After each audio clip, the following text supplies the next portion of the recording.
Bincang santai, santai dong. Mau kemana? Mau cari inspirasi.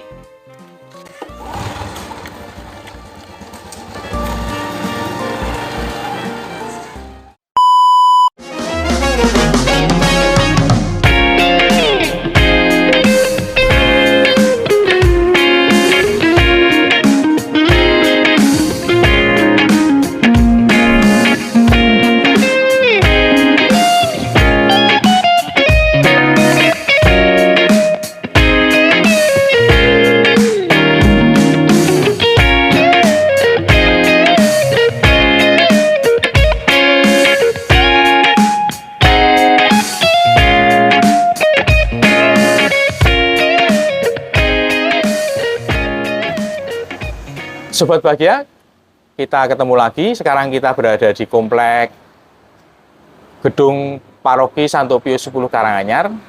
Kita sowan sama Romo Triwidodo sebagai pastor kepala di Paroki Santo Pius X Karanganyar. Kita mau konfirmasi Romo sebenarnya ini. Kok Romo merubuhkan bangunan yang di depan ini yang sudah megah dan indah. Yang sudah megah gitu.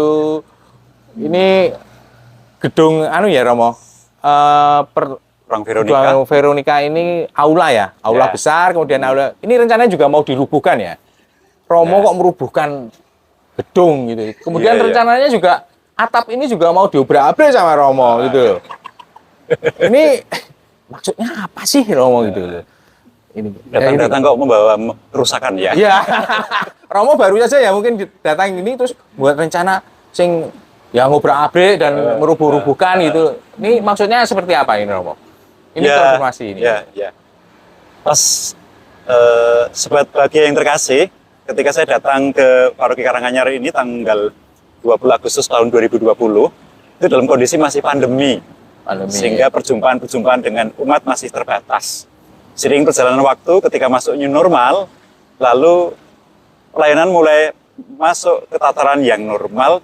Dan dari situlah kemudian kelihatan betapa padatnya pelayanan, dinamika pelayanan di gereja kita, di paroki kita. Dan saya bisa melihat bagaimana kalau minggu itu di banyak tempat, di ruang Teresa, di belakang, di ruang Yosef, di ruang Vincentius, di ruang Veronica itu penuh dengan dinamika pelayanan di kelompok komunitasnya masing-masing. Dan itu ternyata ada yang tidak kebagian. Lalu kemudian ada yang ke tempat lain supaya lalu bisa melayani, bisa saling melayani. Nah, itu salah satu latar belakangnya. Yang kedua, ketika misa Sabtu Minggu, itu umat harus nyebrang jalan sepanjang itu 19 meter. Dan itu risikonya sangat tinggi. Baik teman-teman PKG yang menyeberangkan maupun umat yang menyeberang, itu kemudian, waduh, risiko di jalan raya yang selebar itu juga tinggi. Itu latar belakang yang kedua. Juga latar belakang yang ketiga, gereja kita ini kan atapnya asbes. Dan itu sudah berusia 40 tahun lebih, 44 tahun. Dibangun tahun 78. Mulai dipakai 78. Dan atapnya kan atap asbes. Sementara sekarang ini kan atap asbes itu tidak recommended untuk dari atap rumah ya. Karena menurut medis katanya menjadi pemicu kanker paru. Nah, atas dasar latar belakang inilah kemudian supaya ke depan pelayanannya lebih optimal, maka dibuatlah gedung pastoral yang baru. Lantai 1 untuk parkir semua kendaraan, sehingga nanti ketika pelayanan Sabtu Minggu, ketika sudah jadi semua, kendaraan baik roda 2 maupun roda 4 parkirnya di sini semua. Sehingga umat tidak perlu nyebrang. Lalu yang roda 2 bisa parkir yang di lantai 1 ini. Kemudian lantai 2 untuk aula, lalu sebagian untuk ruang-ruang pembinaan, yang lantai 3 untuk kantor-kantor, teman-teman komunitas-komunitas kategorial atau yang paguyuban, entah OMK, entah PIN, entah PIA, bisa menggunakan ini. Sehingga lalu harapannya pelayanan di tempat ini bisa semakin lebih optimal. Nah, di gereja nanti ketika harapannya rezeki lancar sih, sehingga sekarang kalau ini sudah harapannya besar, kalau yang gereja kan masih menunggu tahap yang kedua. Tahap kedua ya. Nanti gerejanya akan ditinggikan supaya tidak terlalu panas, lalu diganti atap yang genting, atap keramik. Atap keramik supaya tidak terlalu panas dan aman untuk kesehatan. Sehingga lalu orang kalau merayakan Ekaristi di dalam atau acara apa, ibadat atau apa, lebih enak, lebih enjoy, sehingga lebih kusuk dalam beribadah. Begitu Mas Pran. Iya, iya. Umat di Paroki Santo Pius X Karang itu jumlahnya berapa? Kira-kira berapa tuh, Romo? Kurang lebih, karena ada yang keluar masuk ya, kurang lebih data terakhir itu 4.200-an sekian. 4.200 sekian. Iya. Dengan gedung yang luasannya nggak begitu luas ya, Romo. Nah, dengan komplek hanya sebatas ini. Sebatas ini ya, sebatas ini. Misalnya Ekaristi Sabtu Minggu itu berapa kali? Sabtu Ekaristi kalau yang di gereja induk di sini Sabtu sekali, Minggu 2 kali. Ya. Tapi kan sebagian juga ada yang di 6 kapel mulai dari Gebak Kramat, Mojogedang, Tawangmangu, Matese, lalu Karangpandan, Tunggulrejo. Nah, itu juga dilayani. Tapi konsentrasi jumlah umat ya yang di paroki induk ini, dan itu yang memang semuanya harus dilayani, dan ini butuh kondisi, butuh sarana, butuh tempat supaya pelayanan lebih baik. Ya. Terus hubungannya dengan Ardas yang mewujudkan umat beriman yang cerdas, tangguh, misioner, kemudian dialogis. Ini korelasinya dengan pembangunan fisik. Ya. Apa korelasinya? Apa? Ya? Korelasinya apa ya? Mungkin kalau langsung banget marake pinter umat, mungkin tidak. Gitu ya. Iya, iya. Tapi dengan proses yang sederhana saja, misalnya dengan gedung pastoral ini ya. Iya. Ketika proses pembangunan ini kan kita swakelola murni. Swakelola murni. Artinya para pekerja, para tukang itu kan satu persatu kita wawancarai, kita tanyai bagaimana kondisinya, KTP-nya dan seterusnya satu persatu. Sehingga bisa melibatkan banyak pekerja dan tukang untuk pembangunan ini. Rata-rata kan berhari rata-rata 35 orang pekerja ya. Maka dari situ sudah melibatkan banyak masyarakat dan banyak yang tidak Katolik yang menjadi pekerja di sini. Dan itu kan kita senang bahwa kehadiran gereja bisa menjadi berkat untuk sesama. Di kondisi di mana pandemi yang belum begitu selesai ya. Dan kondisi inflasi global yang masih seperti ini, lalu bisa membuat semacam lapangan pekerjaan baru ini ya. Bagi kita ini luar biasa, ini menjadi berkat gitu. Lalu selanjutnya ketika ruangan-ruangan ini sudah terbentuk, kelompok-kelompok kategorial paguyuban kan bisa berdinamika, bisa sharing, bisa saling belajar tentang sekolah iman, dalam medium sekolah iman, lalu renungan-renungan, entah lewat pelajaran kitab suci ataupun yang lain itu, lalu dengan kondisi yang lebih mendukung, membuat lalu umat bisa saling belajar dan saling mencerdaskan. Tapi itu juga belum cukup. Sepulang dari tempat ini, ya mesti bisa keluar di tengah gereja, di tengah keluarga maupun masyarakat, bagaimana lalu itu menjadi berkat untuk sesama, untuk saling memberdayakan, untuk kemudian bagaimana kehidupan ini harus ditanggung dan dibangun bareng-bareng. Begitu Mas Pran. Ya, jadi pembangunan ini swaklola ya, jadi tidak diserahkan ke kontraktor pihak ketiga. Ini sangat unik ya sebenarnya. Mungkin di pembangunan gereja yang lainnya secara praktis lebih enak kan diserahkan ke kontraktor ya.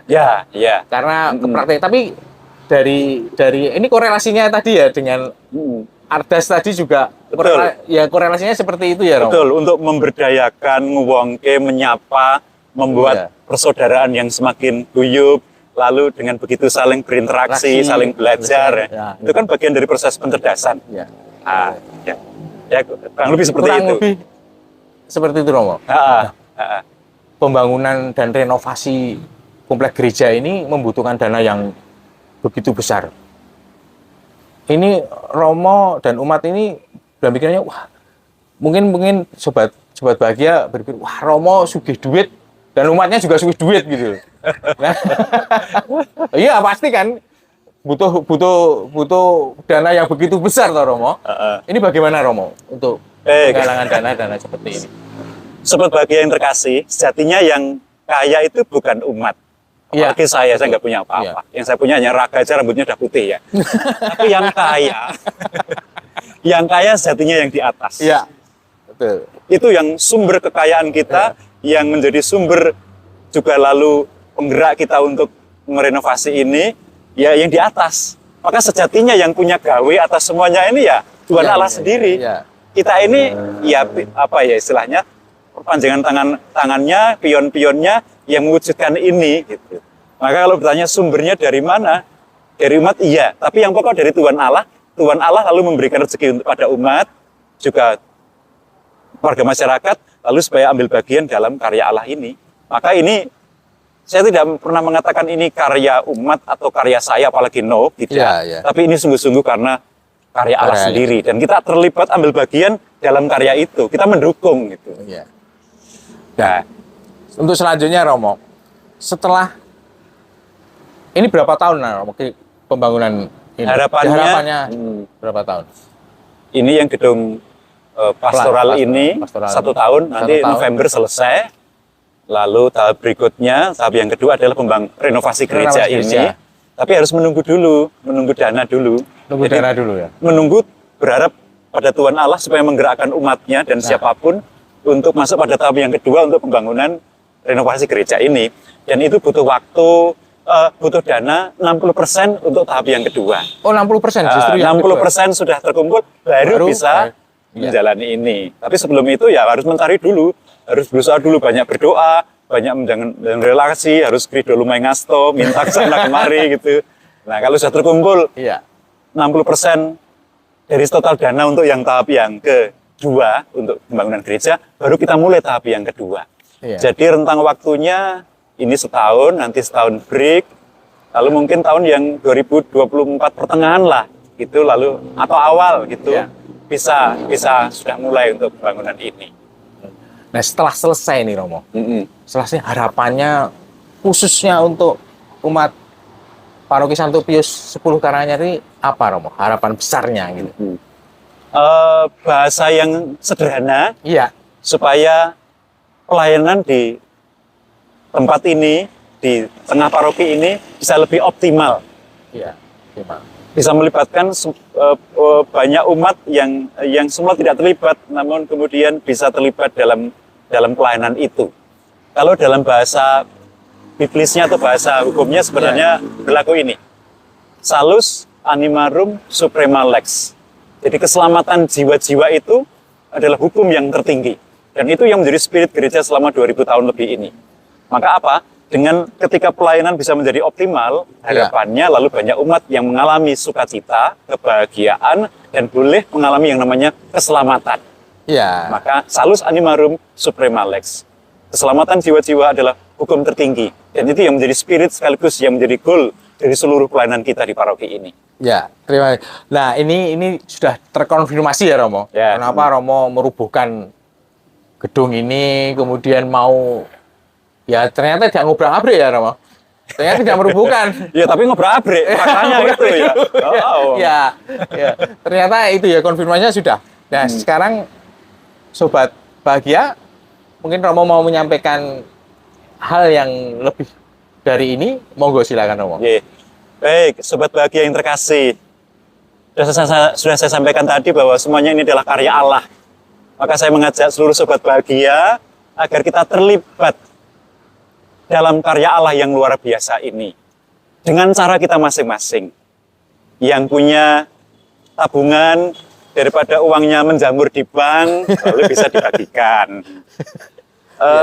Tidak hanya bentuknya materi, tetapi mungkin yang suka berdoa, tapi maka doakan terus proses ini agar bisa berjalan dengan lancar.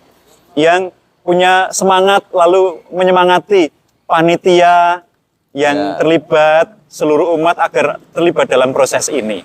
Jadi kami mengundang seluruh umat siapapun mereka, Sobat Bahagia, agar terlibat dalam karya Allah yang begitu luar biasa ini dengan caranya masing-masing. Entah lewat dengan materi, lewat semangat, lewat doa, lewat perhatian, dan dukungan yang lain yang sumbangannya material, kayak semen, kayak batu, dan seterusnya itu. Jadi segala cara kita bisa terlibat dalam karya Allah di paroki kita di Santo Pius 10 Karanganyar ini. Begitu.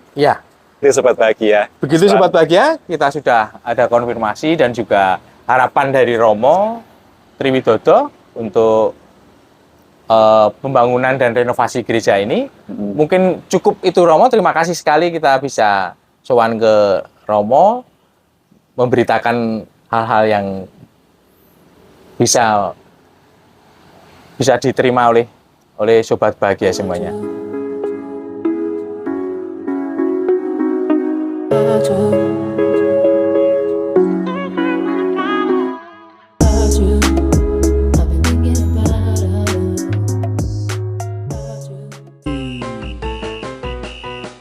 Bincang santai, santai dong.